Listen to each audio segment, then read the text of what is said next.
Here's one of the latest interviews from Rock and Metal Revival. If you want to hear the whole show, go to rmrshow.com. There's the Hellion Electric Eye on Rock and Metal Revival. And, Jerry, that takes me back to the good old days of riding around with my cassette tape blaring in my car, listening to some old Judas Priest. And, man. Good stuff. Back to when times were simpler. And a few years ago, you had the honor to have KK Downing on the show with us. And, and we have got him back. Nice. We're proud to welcome KK Downing back to Rock and Metal Revival. Welcome to the show. Hi, you guys. Hi, Red. Hi, Jerry. Hi, San Antonio. Hi, America. It's KK all the way from the UK, saying a big hello to everybody, and lovely to be able to speak to you. Well, you know, it's been a while since we last talked to you, since your departure from Judas Priest. A lot of the fans want to know what have you been up to? What's going on in the life of KK Downing?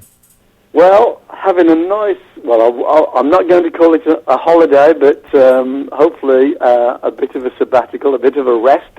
40 years of pounding the floorboards.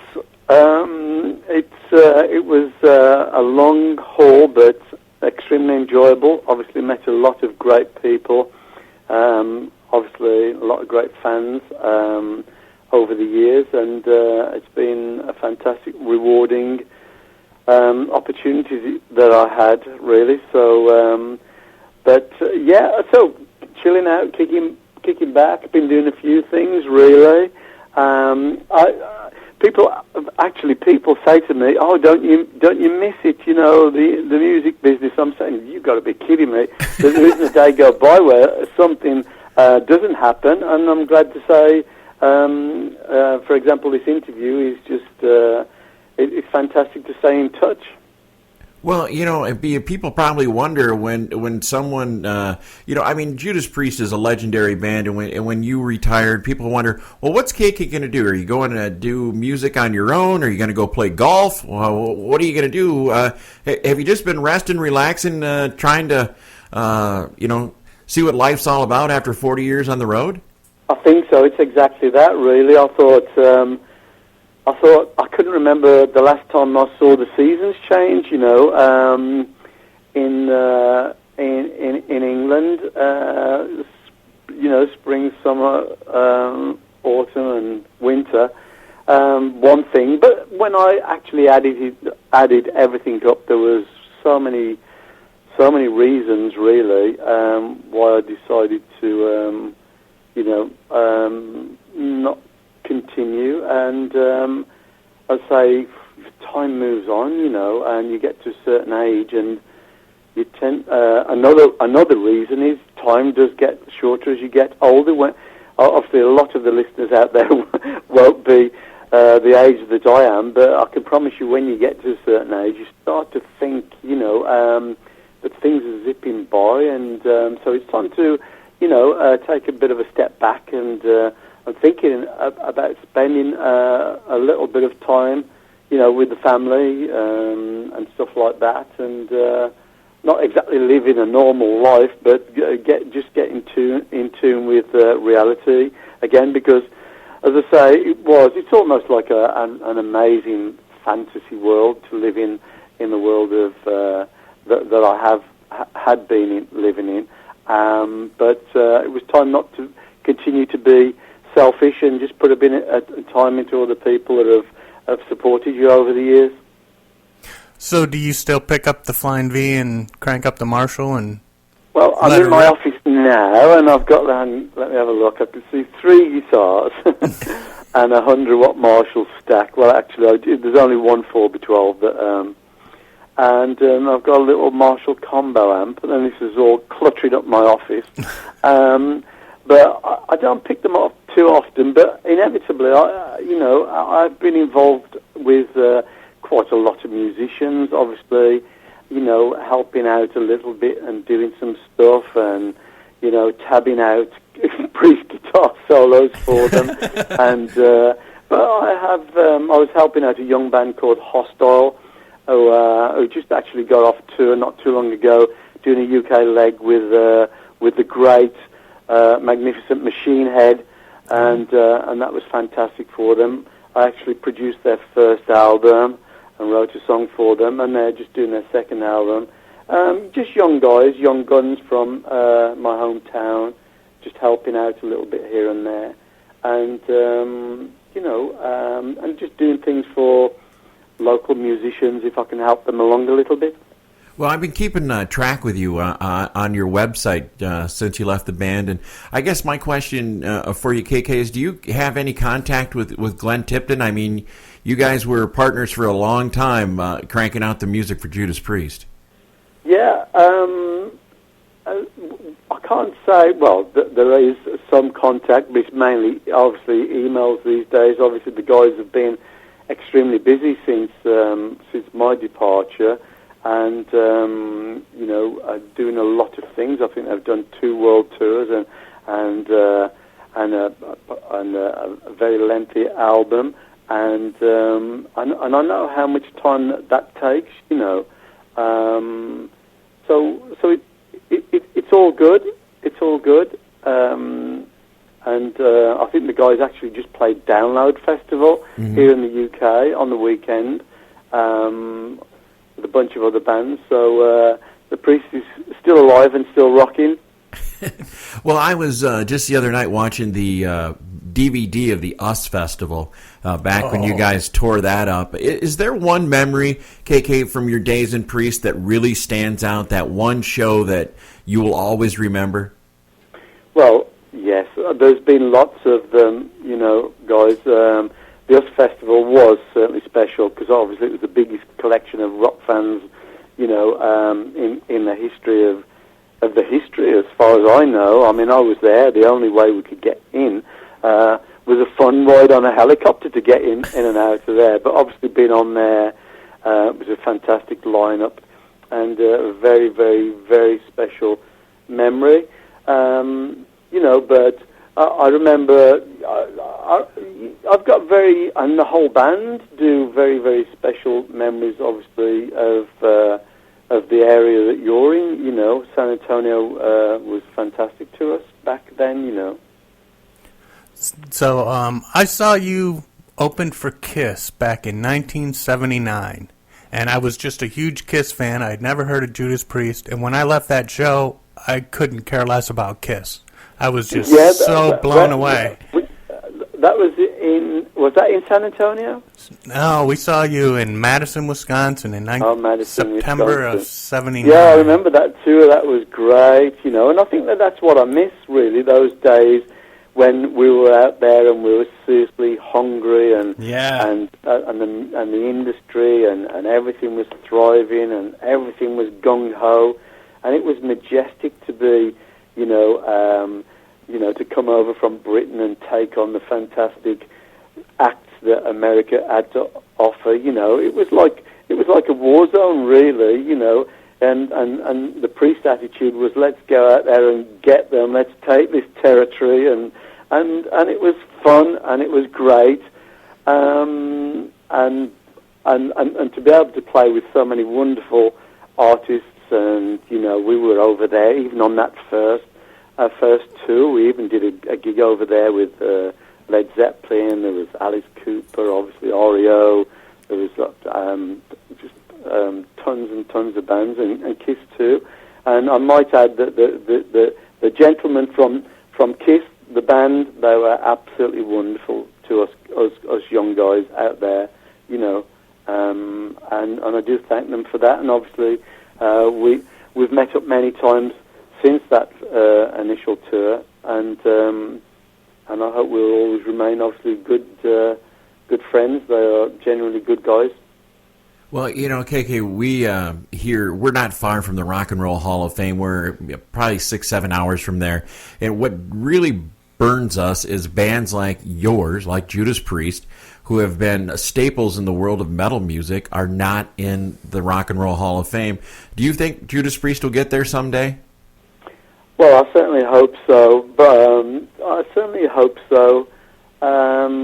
But everything comes to us in the end, I guess, and hope. There's been as hard and as workers and as a prolific a band as we've been producing material and tours for so long. it was not as though we really care about winning Grammys, but lots of other bands do. And we're thinking, why do we get pushed to the back of the queue? So I guess the Hall of Fame, there's still a lot of fantastic bands that have still not been, been let into the Hall of Fame, but I guess that everyone's turn will come. I wanted to talk to you about Jugulator and Demolition. What do you think of those albums now, looking back with Ripper? Yeah, it was a fantastic period. We loved it. It was a challenge, and I would definitely say Jugulator in particular. I know it's one of those things. That album gets cited now by so many of the young musicians as being, the album that actually got them. I mean, the young lads from Hostile, for example. Mm-hmm. That was the first time they ever saw Priest. And they're just crazy about that album and think it's the Bible of riffs. But yeah, it was a lot of fun. There's a lot of stuff on there that was tongue-in-cheek. But certainly, I've played it recently along with other Priest albums. And I think that, if the one thing that Priest had that other bands didn't have was that we were never afraid to introduce versatility with our metal, whether it was Nostradamus, Point of Entry, whether it was Turbo, whether it was Jugulator, whatever it was, we always said that we were proud to be able to, and want to be able to push the boundaries of rock and metal as far and wide as possible, to gain, a bigger acceptance from listeners, to get on board and see and to see what our genre of music had to offer, and I guess not as though that's the main reason we were so versatile. I think in our recordings, but it was just for ourselves as well. I think is the fact, just out of curiosity to see. Exactly what we could bring to the table. Mm-hmm. Unlike a lot of bands that very much stick in the groove that they feel their comfort zone is, Priest, we would change guitar sounds, we would change a lot of things in the way that we presented our material. And proudly, for better or for worse, you have to take the rough with the smooth, with some critique along the way, but when I look back on our career, I'm quite proud of the fact that the wide variety of what we actually introduced everyone to. So was it kind of like the movie Rockstar was kind of based off of you guys and finding Ripper? Was that accurate? Did you have a chance to see that movie?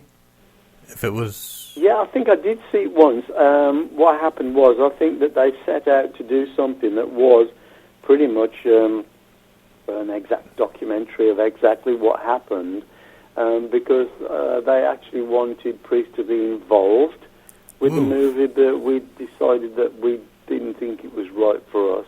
Mm-hmm. And so without our involvement, I think that they lost some license to say and do and act certain things, so they actually made quite a departure, I think, in their presentation from the reality. So, in actual fact, I didn't see too many, comparisons really that were that accurate to what had happened, in Priest, or shall I say, Ripper's story. Mm-hmm. Okay. Well, hey, KK, we get asked from a lot of our friends who are Priest fans, what you're up to and all this. Do you have a message for the Priest fans out there? I mean, do you have something you want to tell them? Yeah, I would say that, I would say that, guys, I've got, of course, my life on the road has been my life, and I still consider it to be my life. As I say, with all the miles I've travelled and all the gigs I've done and all the people I've met, to all the fans out there, obviously a big thank you for getting on board, and but because I'm not there, it's not the end of the world. To say, as I said before, as far as I'm concerned, I couldn't envisage a world without the Priest, and Priest is still out there, putting out great performances. So, by all means, get a chance to see them if you can. And I'll say, please accept, without disclosing all of the reasons for my departure, it is what it is. I kind of miss the early days when it was fun, exciting, and every band was considered to be, virtual gods, and every band was good in those days. But things have moved on, times have moved on, and I say for myself, it's considering, other priorities that I felt I'd neglected for so long, and it's one of those things. I guess you get to a certain age and maturity kicks in, and reality and responsibilities, and I think that's it. But certainly, my life and career with Priest, I always thought that, irrespective of what anybody thinks about Nostradamus, if people don't get it, they don't get it. But I love it, and I think it's a great work of Judas Priest, and I think time will tell, and see that piece of work, have it today again, and I think that for me, I didn't think that Priest, for me, I think that would have been the right way to end a recording career for me, and I think that live gigs from there on would have probably been my chosen route, whether it was a world tour that never ended, a farewell tour on it that probably never ended, and I think that was it, because so you get older, time becomes relevant, and to shut myself away in a recording studio for 3 years, I didn't think was the right for me, and so that was my decision, really, and that's pretty much the crux of it. Okay, well, Jerry and I really love the song "Sinner," and we're going to go out of the interview with that song. Do you have any? Can you tell us a little bit about the story behind that and the whole gist of that tune? I love the frickin' squeals and stuff you get on your guitar. It's crazy. Well, I think that's it, guys. It's songs like "Sinner," like "Genocide," like "Victim," like I could name a million songs,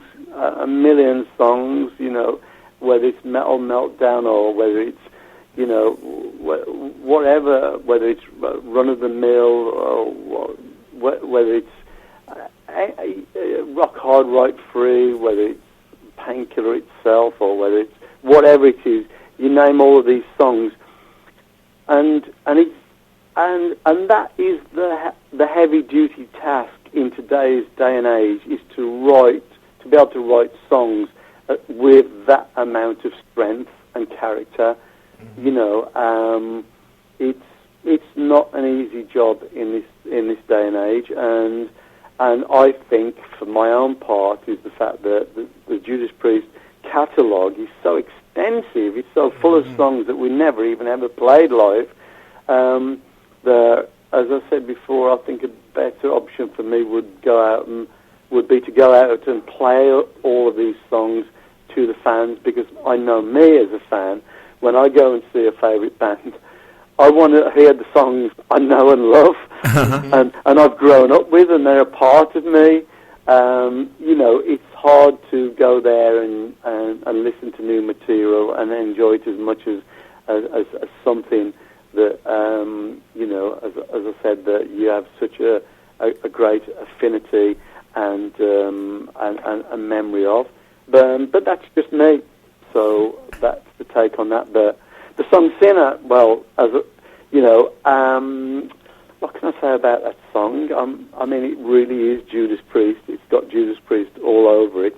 And Judas Priest, Sinner. I can hear the audiences now chanting for that song, louder than the band was playing. And so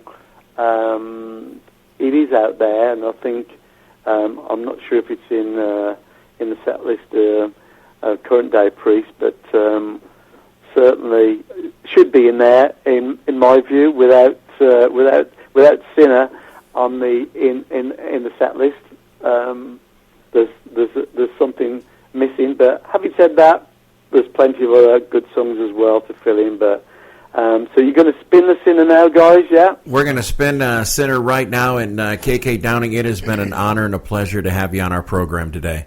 All right, you guys. You know how much I love you guys in the industry that you do, and like I say, without people like yourself, Red, Jerry, Priest wouldn't be what Priest is today, and I thank you guys as well, and of course all the fans listening out there. I love you guys to death, and I'm still here. I'm not going anywhere, and don't ever count me out because I'm around. To catch the whole show of Rock and Metal Revival, all you have to do is check it out on these affiliates. Mega Rock Radio's on Saturdays from 11 a.m. Eastern Time, and on Uncontrolled Noise Tuesdays at 1 a.m., Thursdays at 8 p.m. Eastern Time, and on Saturday nights at 7 p.m. Eastern on UncontrolledNoise.com. And make sure that you leave them a message and tell them that you found Rock and Metal Revival on their stations. Enjoy this edition of Rock and Metal Revival.